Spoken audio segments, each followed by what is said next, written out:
Okay, hello, we're back again with another exciting tutorial. We're going to do Gary Makeover Part 2. So there's my folder.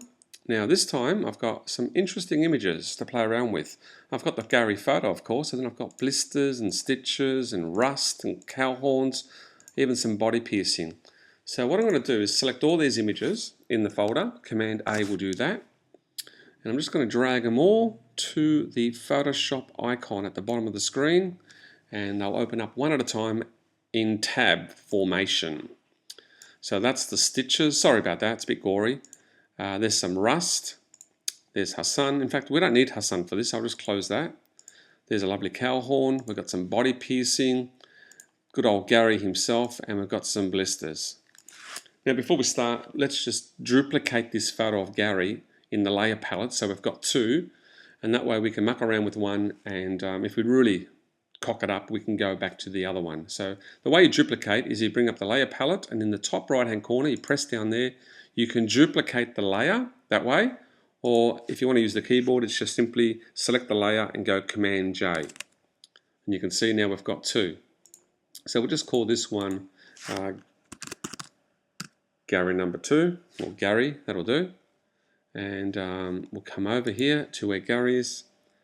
And what I want to do is simply, I'll just click on it a few times, stretch it out a bit, make it bigger. With this second photo, this duplicate, I want to lasso him. Okay, so I've got the lasso tool, there it is. And I've got a feather of 20 pixels. That'll give me a nice soft edge. And I'm just going to go around his head ever so carefully with my mouse. Just pressing and dragging my mouse around the head, around the neck, up a little bit, and I'm just going to let go here, and you can see I've selected his head. I've missed a few bits, but that's okay. If I hold down the Shift key, I can add them to the selection.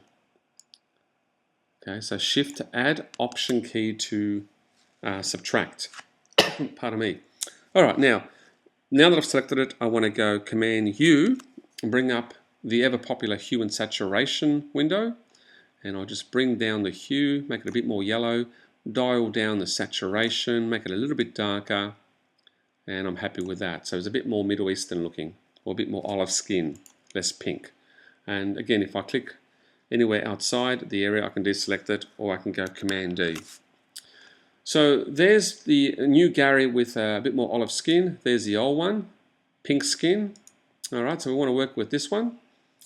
And I'll just zoom in a little bit closer to his forehead. I'm just holding down the space bar and the Command key to zoom in.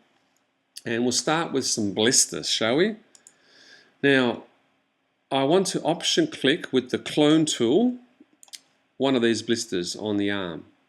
Now, my tip is that when you're cloning, it's probably a good idea to bring down the opacity, I don't know, to about 50%, maybe 40%. It just means that when you're cloning, you can build it up gradually. If it's 100%, it actually does a fairly opaque clone. So let's start with an option click on this blister here. Option click. Let's go back to Gary, and we'll start painting with our mouse around about here on the forehead. Now remember, the opacity is about 50%. So if I just gradually start painting around the forehead, you can see bits of dry skin are appearing from our blister photo. Now if I keep dragging my mouse, it darkens an area because I've got the opacity set to 50%. So that's pretty good. Now that's a pretty ugly blister. I don't like that. So what I might do is change the size of the blister by simply going to the blister photo, and if I go to image size. Now this is interesting. It tells me that at 72 dots per inch, the size of the width of the photo is 42 centimeters. If I decide to, and to make sure that that resample button is ticked, I mean, if I change that to 24, okay, it's going to bring it down considerably. Alright, so now if I option click the same blister and go back to Harry, and I'll just paint this one over here, you can see it's a lot smaller. Now, a lot of this is trial and error. So you give it a go and you'll eventually work out what size the clone should be. Again, if you go back to blister and you make the size a bit smaller, let's go now to, I don't know, we'll go to 12. It's pretty small. Okay, I'll just zoom in a bit. All right, the same blister again, option click, back to Gary, and this time on his cheek. It's the same blister, look how much smaller it is. So you can control the size of the area that you're cloning. Let's go to stitches now. Poor Gary. Now this is a bit of a ready image, so you know that if I clone this, because the skin color is more pink or more red, it'll look a bit odd. So I've got to actually go Command U and try to alter the skin color to match Gary's skin. So I'll just try that. Alright, now I don't know how big this stitch is going to turn out, so let me just see what happens if I option click right in the middle of this stitch. Go back to Gary, and where shall we put it? Now you get a little preview. See how you get a little preview before you start pressing and dragging? So if I start pressing and dragging there, wow, that's a dirty big stitch on his face. Wow. Now you might think that is too big a stitch. So again, like I said, you go back to the original photo of the stitches, go to image and image size, and this is interesting. The resolution is 300, the size is 14, and we know that Gary's photo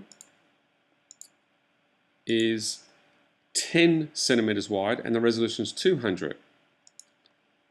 So there's a difference in size and resolution. Let's see if we can change the stitch. Look, even if I bring the resolution down to 200, the size doesn't change. So 200 at 14, I can now change that to, say, 7. Okay, so I've made it smaller, not just by resolution, but also by physical size. Oh, it's a bit too close for the eyes, isn't it? Okay, I'm going to click here again. Okay, go back to Gary, and maybe over this side. And I'm still cloning at 50% opacity. Wow, look at the stitches coming on. Okay, back to stitches. If I decide that's still too big, go back to image size. Let's make it really small. Let's make it 3 centimeters wide. Don't forget, Gary's photo is 10 centimeters wide. Okay, again, option click.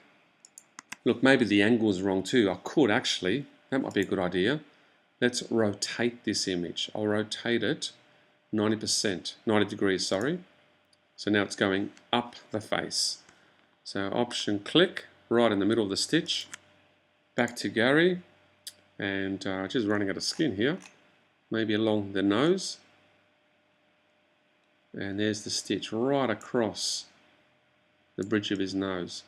Look, and the skin color isn't perfect. You can see the obvious difference in skin color. But that's part of the secret, is getting the skin color to match, getting the size of the image or the area that you're cloning to match in terms of proportion. Otherwise it just looks odd. Like that blister on the forehead just looks odd. Now, some body piercing. Alright, that lovely nose ring. Let's zoom in close. So without even checking the size of this nose, I'll go ahead and option click the nose ring from about here. Option click right on that circle part of the nose ring. Now back to Gary, and this time I'll zoom into the nose, and if I start, in fact, before I do that, let me just go Command Z, I'll undo that. Let's go back to full opacity, 100%. Now look how big that nose ring is. Okay, that's just too big. So that's wrong, that's not going to work. So Command Option Z, or Command Z, back to our body piercing friend, and my challenge now is to make that nose ring kind of in proportion. And this is the problem. It's 56 centimeters wide at 72 dots per inch. What I've got to do is untick this box. First of all, let's match the resolution. 200. That brings it down to 20 centimeters. Put the tick back on. And now we're going to change this to, I'm guessing, let's make it 7 centimeters wide. This is just a guess. So again, option click the nose ring, back to Gary. Oh, it's a bit better. The angle's a bit wrong. Well, almost got it right. Kind of missed my mark a bit. So I'll start about, see, Command Z's great, so that's a bit too high, so let's go down here. Okay. That's not bad. Okay, that's a bit funny. Now, I want to show you something that's even better than just cloning directly onto the face. Up to now, everything we've done to Gary has been on this layer over here. I'm talking about, if I can just, talking about this layer here. Okay, so what happens is if you want to move things around or rotate something on the face, you can't because it's actually now blended in and embedded onto the face. If I just Command Z that nose ring, the proper way to clone really, and watch this carefully, is to create a blank new layer. So we're just going to choose new layer from the layer pop-up menu, and we're just going to call this nose ring. Okay, now it appears above the photo of Gary and it's empty, there's nothing in it. And the other thing to bear in mind is that if you see anything that has a checkerboard pattern, any layer that has a checkerboard pattern, basically means that the layer is empty. There's nothing in it, not even a background. So now, if I go to our body piecing friend and option click the nose ring, go back to Gary, and we'll just make sure that the layer for nose ring is selected. This is very important, make sure you've got the right layer. And I'll just zoom in a bit. Now, if I start cloning here, and let's say it's not perfect. Okay, that's really obvious. That's obviously not perfect. If I now go to the Move tool, which is the arrow at the top of the toolbar, right, so let's click on that. Because that nose ring is a layer, I can do a number of things. I can move it, obviously. I can go Command T, and I can transform it. I can make it smaller or bigger. I can even rotate it. This is great. So I can actually get it to fit the angle required. And I want to try and get the nostrils to match as well.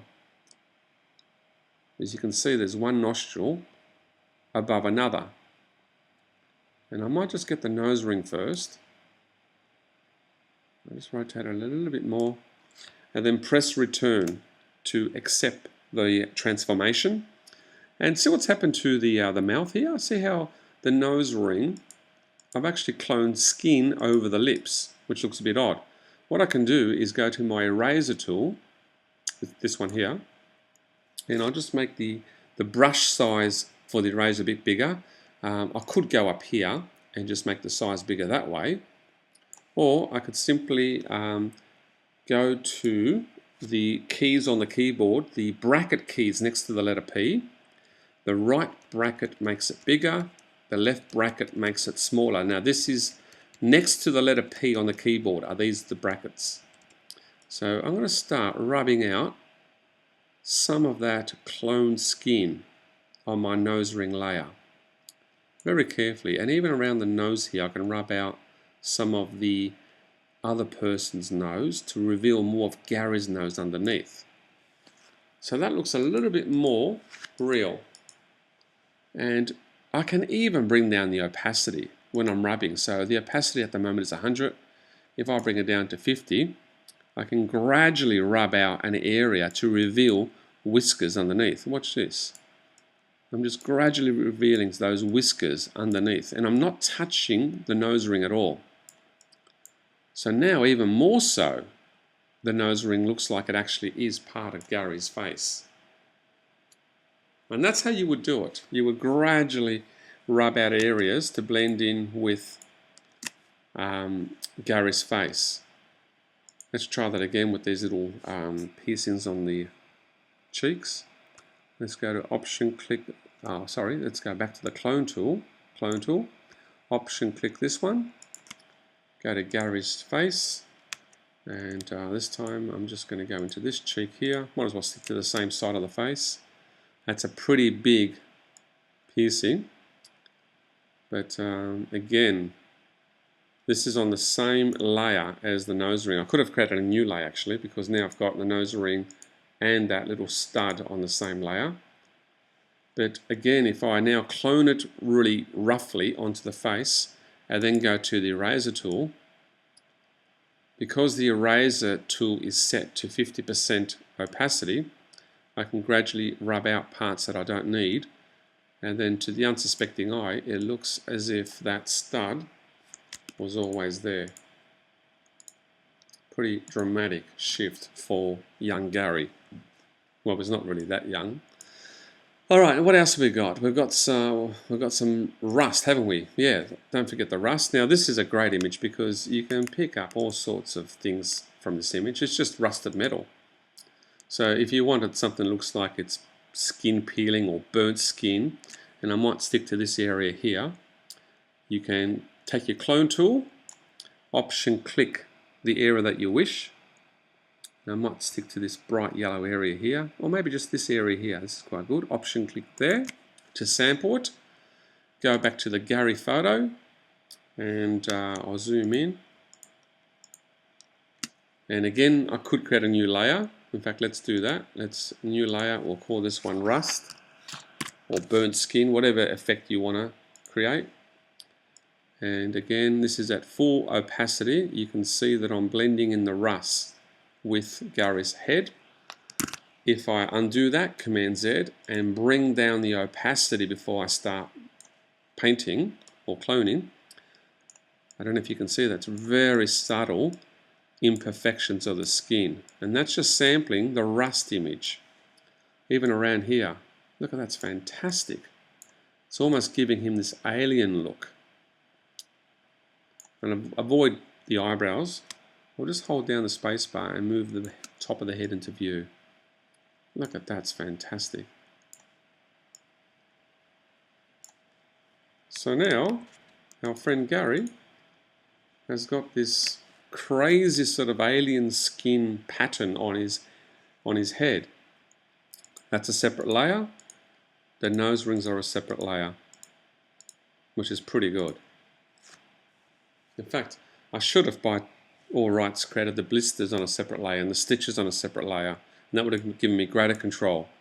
So for instance, the rust looks really obviously yellow, and if I keep painting it gets more yellow because remember the opacity is down to about 30%. If I wanted to bring that down a bit, I can just go to the layer for rust. I can bring up something like hue and saturation again and change the coloring and the saturation of that rust, and I'm only affecting the rust layer, nothing else.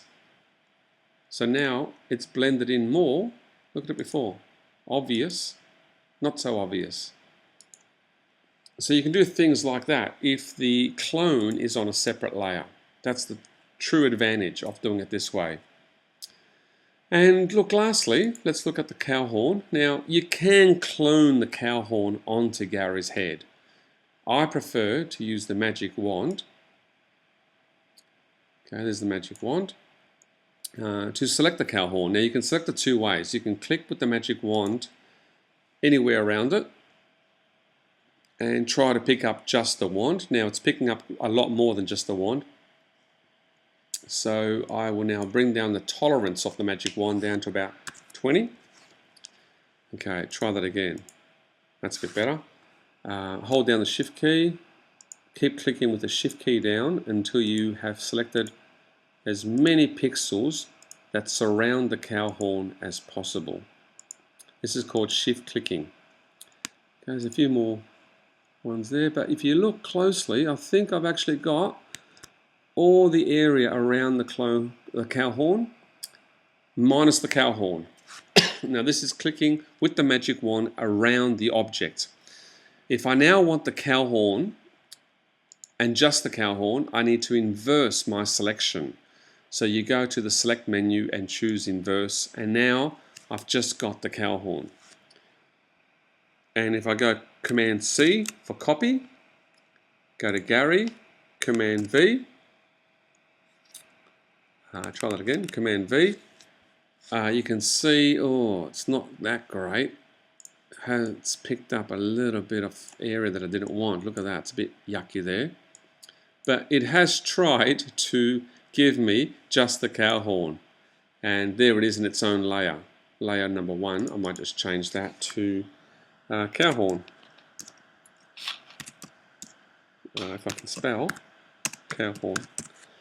Now, look, you know what? I might just delete this layer because I don't like it. I'm going to try that again. So if you drag this horn layer down to the little rubbish bin, it'll go.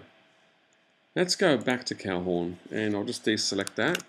Maybe I'll have better luck. Instead of using the magic wand, let's use the quick selection tool.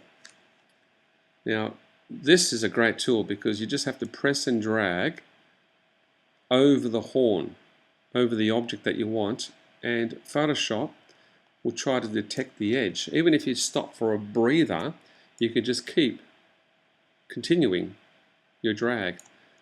And I think this is the better tool to use.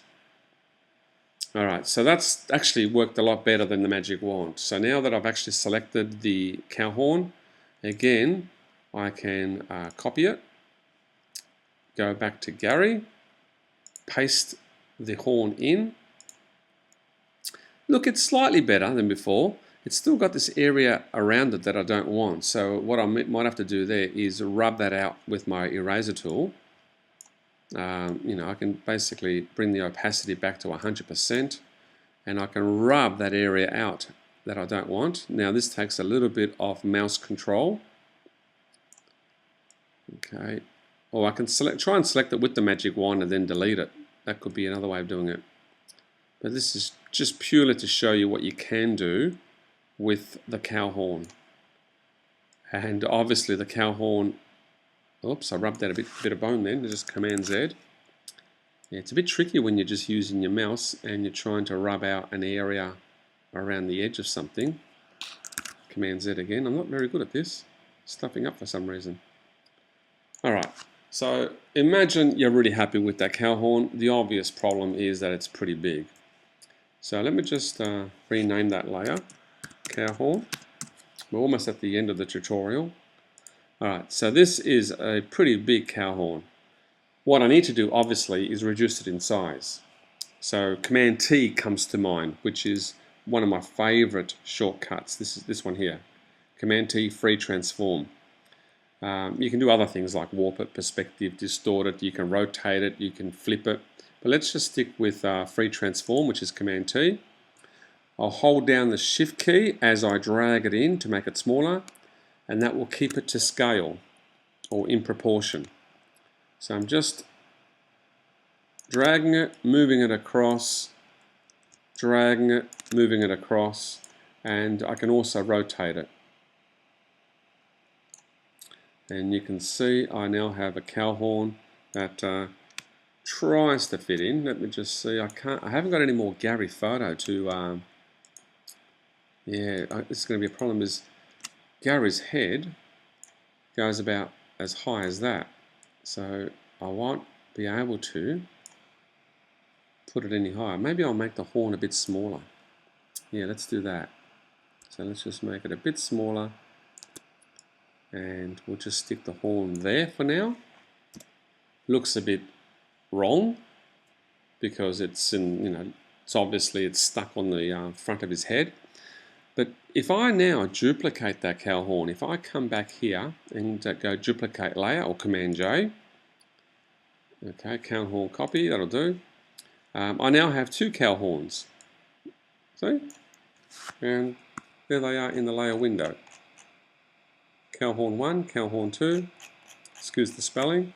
With this duplicate one, I can simply go back to Edit, Transform, and just say, can you flip it horizontal, please? And now I can put this one over this side. Now to make it look relatively realistic, I'll just move that a little bit across, maybe up a little bit. I need to do some rubbing out.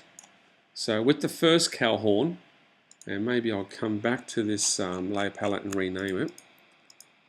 Not too much, let's just click on the word cow horn, spell it properly, and I'll call this one cow horn right, and this one will be cow horn left.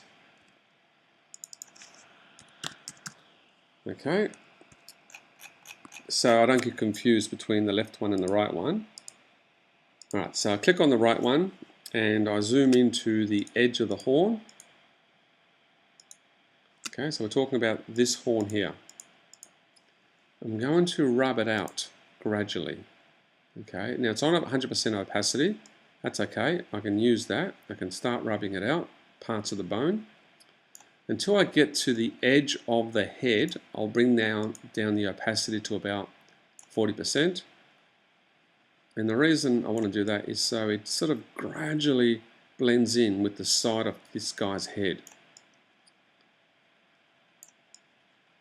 And so it looks like it's actually growing from the head. That's it.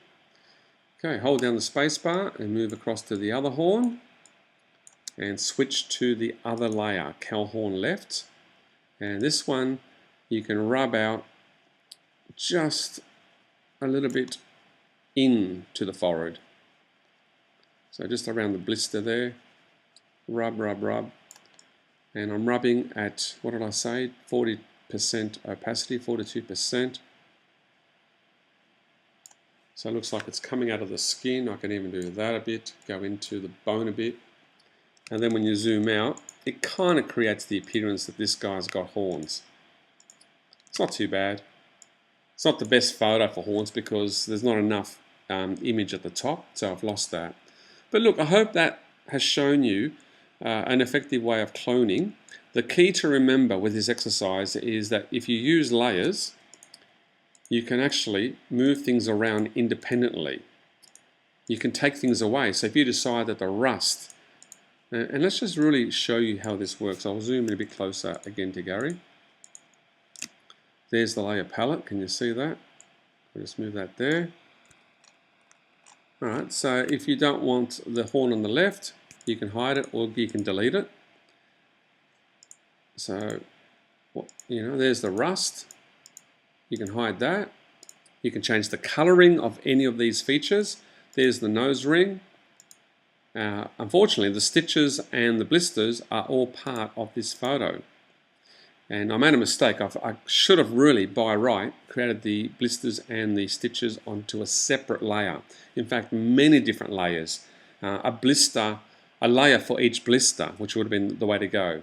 But, again, it's not a bad example of how you can affect a person's face and change an appearance dramatically just by using these other source photos.